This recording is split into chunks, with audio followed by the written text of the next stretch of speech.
बिस्मिल्लाहिर्रहमानिर्रहीम, अस्सलामु अलैकुम। आपको खुश आमदीद कहते हैं खुसूसी नशरियात में, और मैं हूं आपके साथ आपका मेज़बान सलमान मिर्ज़ा। जनाब वाला, आज सुबह पाकिस्तानी अवाम जब सोकर उठी तो एक बुरी खबर, और एक इंतहाई बुरी खबर उनकी मुंतज़िर थी।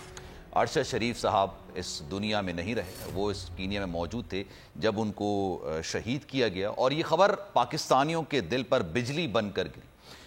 अरशद शरीफ के बारे में ऑनेस्टली अगर ये बात कही जाए तो गलत नहीं होगी। सहाफ़त के हवाले से उनका कोई ऐसा निम बदल नहीं हो सकता।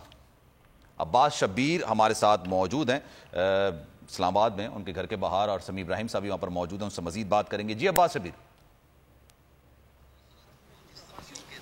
समी इब्राहिम साहब भी मेरे साथ मौजूद हैं, बैरिस्टर शोएब सिद्दीकी साहब भी मौजूद हैं, शोएब रज़ाक साहब भी मौजूद हैं। एक बड़ा सैड इंसिडेंट है, क्या उसको डिस्क्राइब किया जाए, क्या एक्सप्लेन किया जाए। एक बहुत बड़ा लॉस है, एक ब्लैक डे है पाकिस्तान के लिए। एक अरशद शरीफ एक बहुत बड़ी पर्सनैलिटी थी जो अब हमारे साथ नहीं है, सिर्फ उनकी यादें ही हमारे साथ रह गई हैं। समी इब्राहिम साहब भी हैं। ओवर टू समी इब्राहिम साहब। जी, ये मैं चाहूँगा कि शोएब रज़ाक साहब, क्योंकि आज गए थे इस्लामाबाद हाई कोर्ट और वहाँ से अरशद शरीफ साहब की मैयत को लाने के हवाले से इन्होंने अदालत से इस्तदा की। हमने कुछ फॉरेन ऑफिस के लोग भी देखे हैं यहाँ पर, उनकी फैमिली से मुलाकात करने हैं। तो शोएब साहब से पूछते हैं कि पूरी तफसील क्या है। ये मैं समी भाई, हमने सुबह एक उनकी वालदा से मिलने के बाद कोई सुबह 5-1 बजे में आया हूँ, आप भी मौजूद थे। तो उनकी वालदा की एक ही रिक्वेस्ट थी कि जी मेरे बेटे की डेड बॉडी जल्दी से जल्दी मुझे मुहैया कर दें। ऑफ कोर्स अब पाकिस्तान में हमारे जैसे लोगों के लिए फ़ॉरेन ऑफिस से रब्ता करना बड़ा मुश्किल काम है।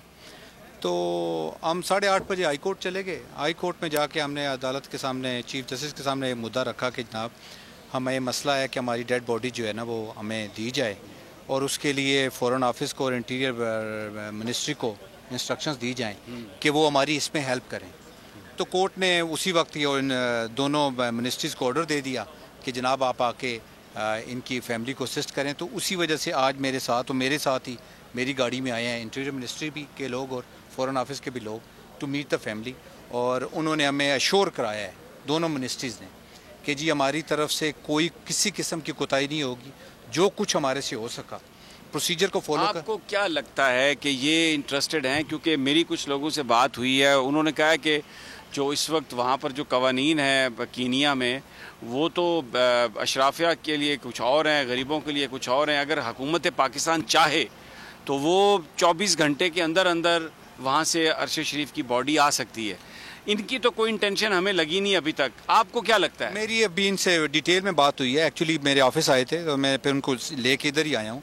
मुझे जो इन्होंने श्योरिटी दी है वो ये दी है कि प्रोसीजर में थोड़ा सा टाइम लग सकता है, बाकी हमारी तरफ से किसी किस्म की कोई डिले नहीं होगा, और हमारी कोशिश होगी कि जितनी जल्दी हो सके हम अरशद शरीफ की डेड बॉडी को यहाँ लेके आएँ।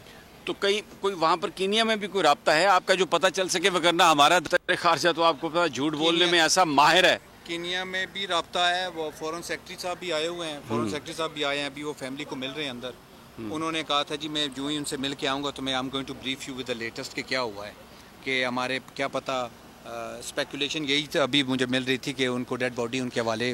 फॉरेन सेक्रेटरी साहब ने कोई वहाँ पर जो वाकया हुआ उसके हवाले से कुछ आपको ब्रीफ किया? कोई बात नहीं की उन्होंने, उस सिलसिले में कोई बात नहीं की उन्होंने। कि जी आपकी उन्होंने सब बड़े आसानी से ये बता दिया कि जी कोर्ट की इंस्ट्रक्शंस पे हम आए हैं। कोर्ट ने हमें सुबह एक ऑर्डर दिया है कि जनाब इनकी फैमिली से रब्ता करें और इसको एक्सपेडाइट करें। उन्होंने इंसिडेंट के बारे में या वो किसी और चीज़ के बारे में कोई बात नहीं। अच्छा, ये हमारे पास एक इन्फॉर्मेशन है जो मैं स्क्रीन पे मैं बता देता हूँ।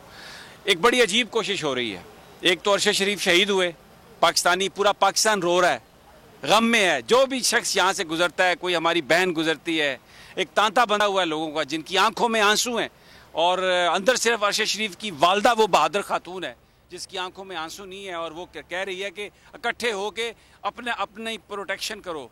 ये जो कुछ किसी ने जुल्म किया है उन लोगों को कैफरे किरदार तक पहुँचाओ। लेकिन हुकूमत क्या कर रही है?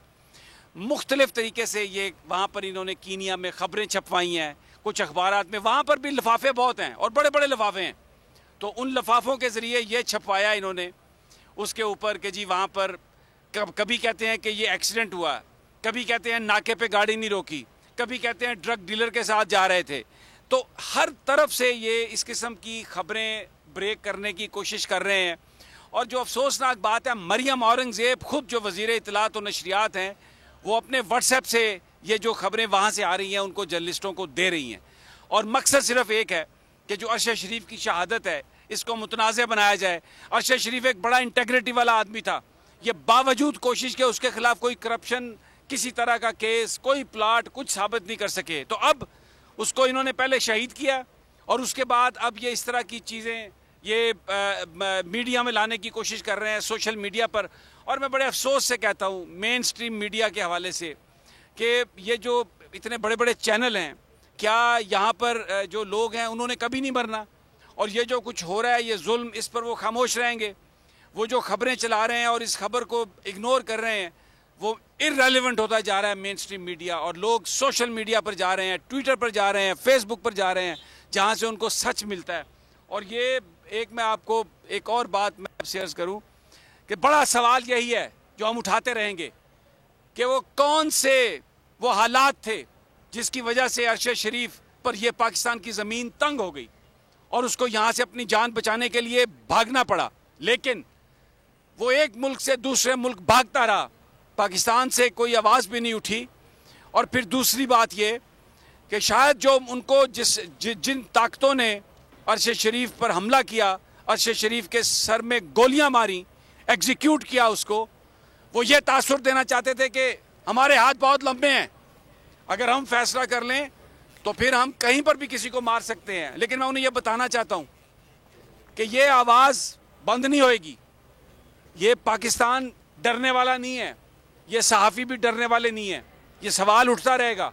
आप इन्वेस्टिगेशन करवाएं। एक बार फिर नंबर 1 बोल न्यूज ने एक बार फिर सारे रिकॉर्ड तोड़ दिए। 8 दिन के अंदर अंदर लॉन्ग मार्च का ऐलान हो जाएगा। इलेक्शन पे तवज्जो करते और इसके बाद जो है हम इसको निपटेंगे। बोल का प्रोग्राम नेशनल डिबेट 11 बजे की स्लॉट में सबसे ज्यादा देखा गया। बंद गली में तो नहीं फंस गए हैं कि फाइनल कॉल की अनाउंसमेंट ही नहीं होके दे रही। वो बंद गली पहुंचते पहुंचते वजीर आज़म की कुर्सी तक पहुंच गए। 68% सार्फिन ने सिर्फ बोल देखने का इंतखाब किया क्योंकि बोल है नंबर 1। सबसे ज्यादा व्यूज, सबसे ज्यादा रील्स और सबसे ज्यादा रेटिंग के साथ बोल अब भी नंबर 1 पोजीशन पर बरकरार।